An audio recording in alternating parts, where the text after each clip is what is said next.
frozen conflict on the border of Ukraine.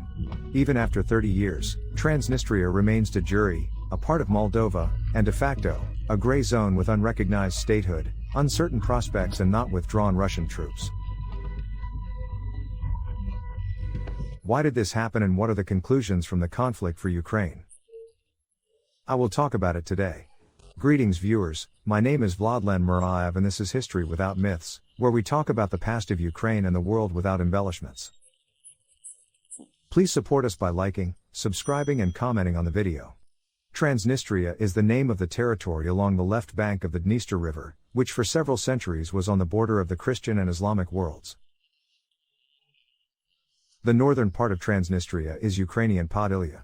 Podylia was part of the Principality of Galicia-Volhynia, the Russo-Lithuanian Commonwealth, Poland and the Hetmanate. For a while there was even a Transnistrian Cossack regiment, also called the Mogilyov Regiment.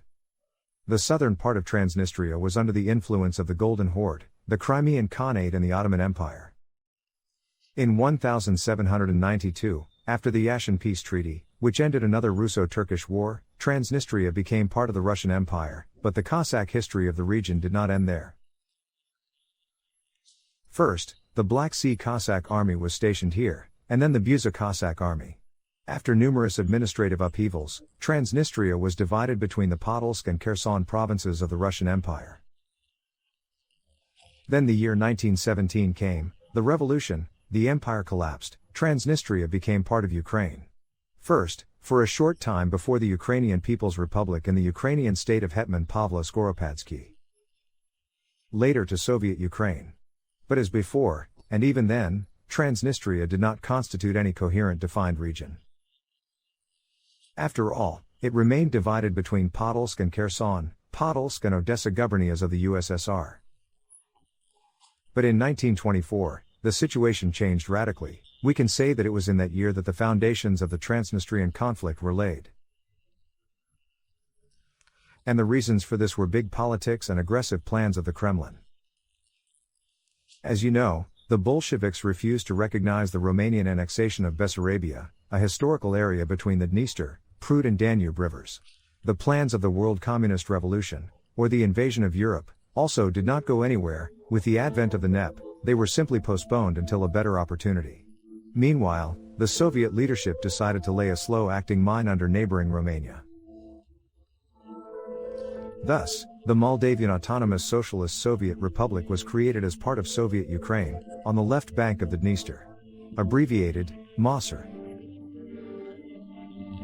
The appearance of this entity became a vivid example of the hybrid strategy that the Kremlin has adopted for a long time.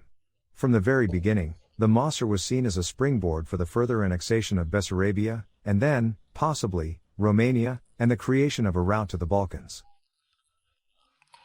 From this territory it was convenient to conduct anti-Romanian propaganda, to stir up pro-Soviet sentiments among Moldovans, to send agents to Bessarabia. It is not true that there were no reasons for the formation of Moldovan autonomy in Ukraine. There were reasons. During the previous several decades, Moldovan immigrants actively settled on the left bank of the Dniester, but they never constituted an absolute majority in the newly formed autonomy. The national composition of the MOSR was very rich. There were Russians, Jews, Germans, Bulgarians, and Greeks, but there were mostly Moldovans and Ukrainians.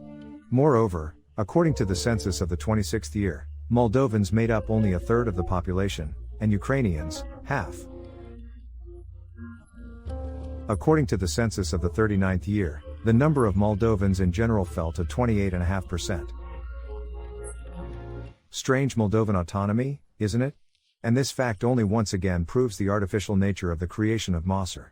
By the way, the area of the autonomy was not so small, 8,288 square kilometers, that is, more than the modern Chernivtsi region of Ukraine, or almost as much as the area of the island of Crete. When, before the start of World War II, the Soviet Union and Germany signed a secret additional protocol to the Molotov-Ribbentrop Pact, the Soviet side reserved for itself the possibility of annexing Bessarabia. Moreover, Nazi Germany proved its, as it were, absolute disinterest in the region. Using a secret additional protocol, in the summer 1940th USSR annexed Bessarabia, northern Bukovina and the Herz region in Romania. But this is a separate story and will be discussed in another video. On the 2nd of August, 1940th year, the Moldavian Soviet Socialist Republic was created in the overwhelming part of the annexed Bessarabia. The north and south of Bessarabia were handed over to Soviet Ukraine. And now the need for Moldovan autonomy within Ukraine has disappeared. She was divided. 8 districts remained part of the Ukrainian SSR, 6 were transferred to the newly formed Moldavian SSR. Here are these 6 districts on the left bank of the Dniester: Grigoriya-Polsky, Dubasersky, Kamensky, Rybnitsky, Slobodetsky, Tiraspolsky, and became the territory for which the conflict broke out in the early 90s. It is necessary to understand that the left bank of the Dniester, or Transnistria, became the most industrially developed region of the Moldavian SSR. 35 to 40% of the gross national product of the Union Republic was produced here. Despite the small area, about 4,000 square kilometers, the population density was very high. By the end of the USSR, it was about 200 people per square kilometer. In Ukraine, for comparison, there were only 85. The population of the region was mixed. Moldovans, Ukrainians and Russians represented almost in equal parts. The number of Russians increased significantly during the years of Soviet rule. Another important factor is the local elite, the majority of which were not local, but representatives of the all-Union nomenclature. They communicated almost exclusively in Russian and felt that they were primarily Soviet people and not part of the Moldovan elite. Contradictions between Chisinau and Tiraspol began to grow rapidly in the spring of 1990. The Soviet Union entered a period of political and economic crisis. The tendencies of independence intensified. The influence of the Union center on the outskirts of the empire became weaker. The Transnistrian nomenclature supported Moscow's ideas to the last, while the leadership of the Moldavian SSR took a course for rapprochement with Romania. The most notable manifestation of this was the return of the Moldovan language from Cyrillic to Latin script. Here it must be said that there is still no unanimity among linguists. The majority consider the Moldovan language a dialect of Romanian, and the minority, a separate language. In the Soviet Union, only the Cyrillic version of the Moldovan language, developed on the basis of the Russian alphabet, was officially used. This option continued to be used in Transnistria, and by the way, they are still doing it, ignoring Chisinau's decision. Therefore, when they say that language does not matter, do not believe it, it does. Already on the 2nd of September of the 90s, an extraordinary Congress of Deputies proclaimed Transnistria, which had not previously had any special status, a separate Soviet republic within the USSR. Of course, this act was not recognized in Chisinau, but it was not recognized in Moscow. Gorbachev emphasized the indivisibility of the Moldavian SSR. It seemed that the incident was over, but in August 1991 there was an attempted coup d'état in Moscow, and this event once again divided the political elites in Tiraspol and Chisinau on different sides of the barricades. The leadership of the Moldavian SSR did not recognize the coup and condemned it. On the 27th of August, 3 days after Ukraine, it declared independence. The state began to be called the Republic of Moldova, instead of the name Moldova, which was used in Soviet times. As for Transnistria, they supported the rebels of the DKNS Putsch, and when it suffered an inglorious collapse, they also declared independence, and they did it even 2 days earlier than Moldova. But independence looked very strange. They seemed to have left the USSR, but the name was preserved, the Transnistrian Moldavian Soviet Socialist Republic. The USSR Constitution and all the laws of the Soviet Union continued to remain in force, and only in November, when the final collapse of the Soviet Union became clear to everyone, the words Soviet and Socialist were removed from the name.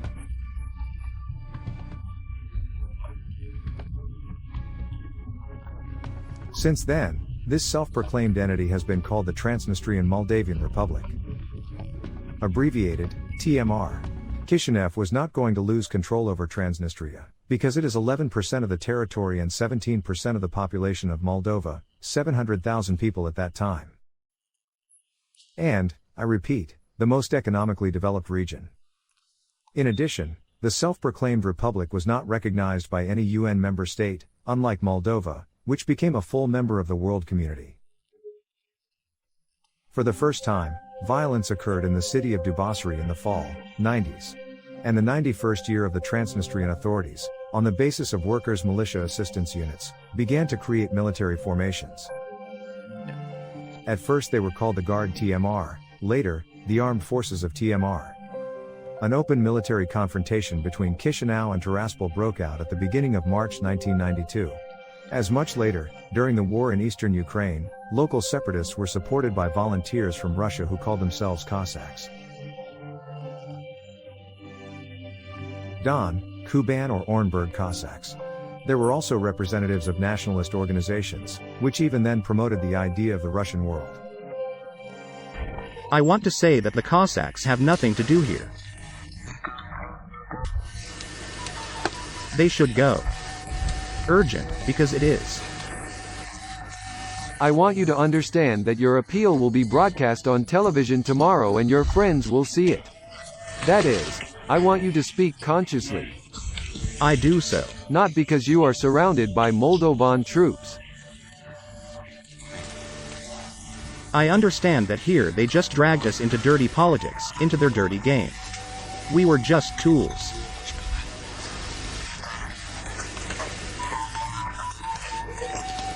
He fought for Transnistria and the famous Igor Girkin, pseudonym Strelkov, and in 22 years he will go to promote the Russian world in the Ukrainian Crimea and Donbass. However, the main role in the Transnistrian conflict was played by regular Russian troops. Since 1956, the 14th Guards Army was stationed on the territory of the Moldavian SSR. In the 84th year, its headquarters were moved from Chisinau to Tiraspol, on the left bank of the Dniester. After the collapse of the USSR, Boris Yeltsin signed a decree on the transfer of the army under the jurisdiction of the Russian Federation. Being far from the borders of Russia, the army, cut off from its state, turned into a tool of Russia's aggressive policy in the region. At the same time, between the 91st and 92nd years, there were structural changes in this army, which are important for understanding the Transnistrian conflict. Previously, its staff consisted of people from all the Union republics. But now, after the collapse of the USSR, most of them preferred to return to their homeland. Instead, the composition of the army was replenished with conscripts, people from the local Transnistrian youth. Of course, their sympathies were mostly on the side of the TMR, not the Moldovans. From the very beginning, the 14th Army took a formal position of armed neutrality, but in fact the support of the TMR. It supplied local separatists with military equipment and weapons, and over time even some units of the army began to join the TMR armed forces. Particularly fierce battles in June to July 1992 took place for the strategically important city of Bendera, which has no relation to Stepan Bandera, the great combiner Ostap Bender and the character Bender from Futura.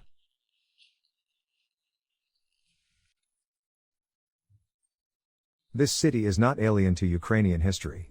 Let me remind you that in the 1710th year the famous constitution of Pilip Orluk was adopted here. Bendera is a railway junction and a large port located on the right bank of the Dniester. Despite this, left-bank separatists sought to establish control over it. Fighting continued on the streets of Bender and was accompanied by numerous destruction and casualties among the civilian population. With the active support of the Russian 14th Army, the Transnistrian separatists succeeded in ousting the Moldovan security forces on the outskirts of the city. During the battles for Bendera, Moldova used its MiG-29 fighters for the only time in history, and the pilots were tasked with bombing the bridge over the Dniester and the oil terminal near Tiraspol. The Moldovans failed to destroy the bridge, and during the raid on the terminal, one MiG-29 was shot down by a missile from the OSA anti-aircraft missile system of the 14th Russian Army. It should be noted that Romania, for its part, provided support to Moldova with weapons and volunteers. In many publications you can come across information that the Transnistrian separatist even managed to shoot down a Romanian military transport plane with a portable anti-aircraft missile complex Igla.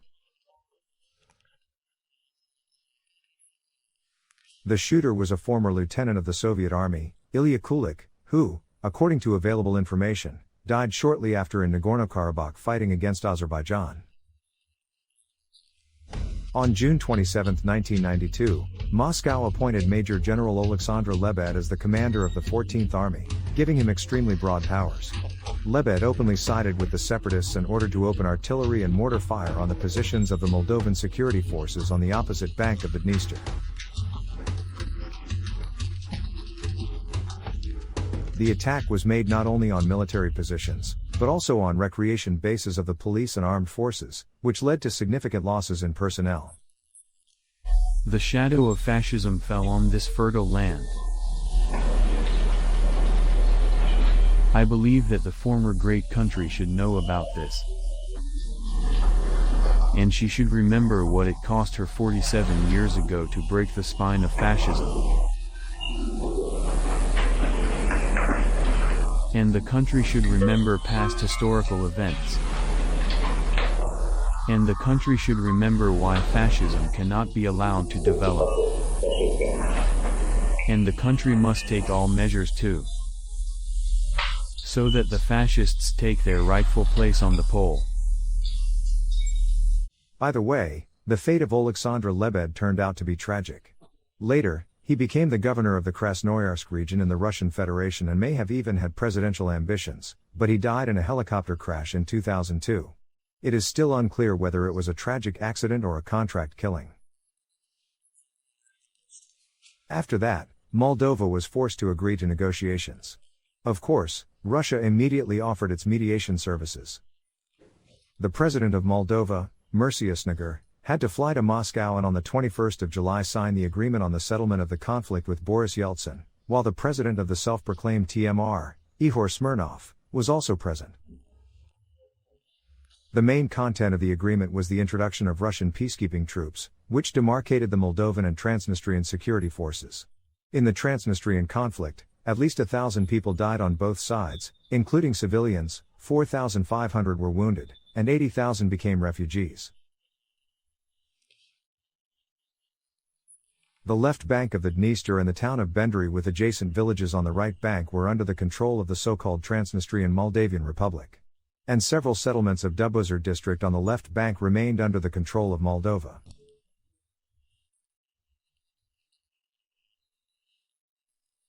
Since then, the Transnistrian Moldavian Republic has not been recognized by any state in the world.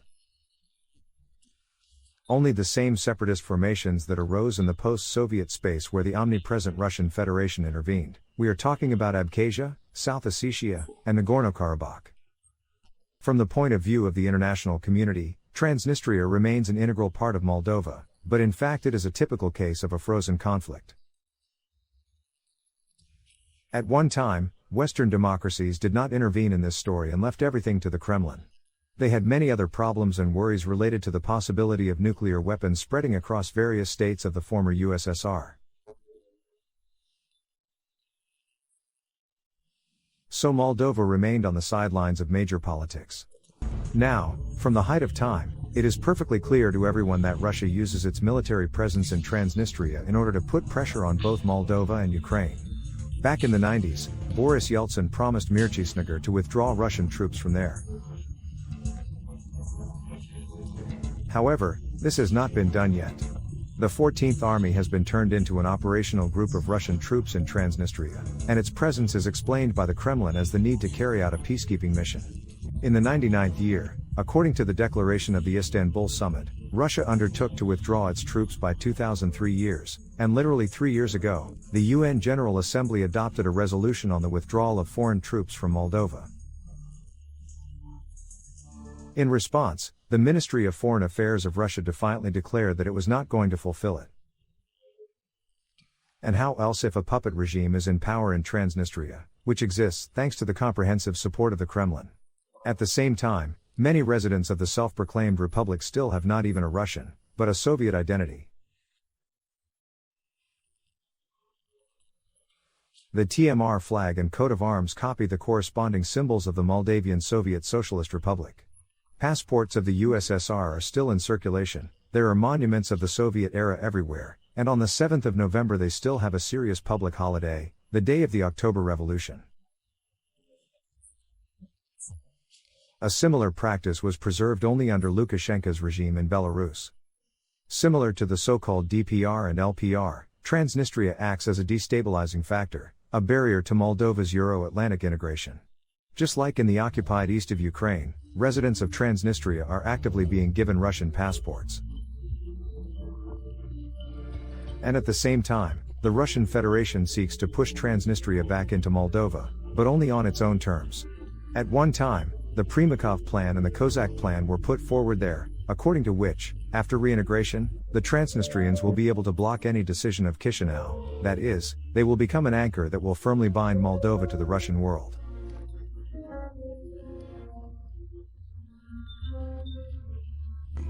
As a result, all the years of independence in Moldova swing like a pendulum between two poles. The pro-European course changes to pro-Russian and vice versa. And so with almost every new president. For example, recently the pro-Russian Ihor Dodon was the head of the Republic of Moldova. In February 2020 he declared that Chisinau was ready to grant Transnistria wide autonomy in order to restore the country's unity. But already in December, Maia Sandu became the new president, a supporter of the course for Moldova's integration into the European Union and NATO. She strongly opposes the Dodon plan for the federalization of Moldova. And he claims that the resolution of the conflict is impossible without the complete withdrawal of Russian troops from the region.